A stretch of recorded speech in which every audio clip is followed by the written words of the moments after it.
त्या टायमाला ओबीसीचं आरक्षण वाढणार होतं. वसंतराव नाईक साहेब मुख्यमंत्री होते. त्या टायमाला व्हीजेएनटी आम्ही ओबीसी मध्ये केंद्रात आहोत. आम्ही सध्या व्हीजेएनटी मध्ये आहोत.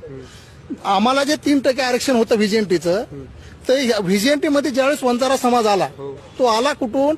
वंजारा आणि बंजारा एक आहे म्हणून आला. पण त्या ठिकाणी 3% चे 6% करण्यात आले.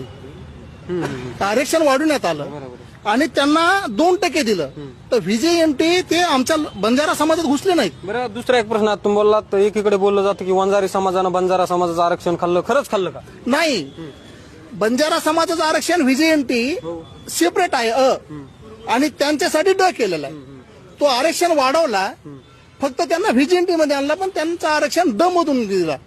आता ही जर जागा निघल्या तर जागा व्हीजेएनटी ब क ड अशा निघतात. बरं, वंजारी समाजाला आरक्षण दिल्यानंतर बंजारा समाजाच्या आरक्षणावर परिणाम झाला नाही? परिणाम झाला नाही.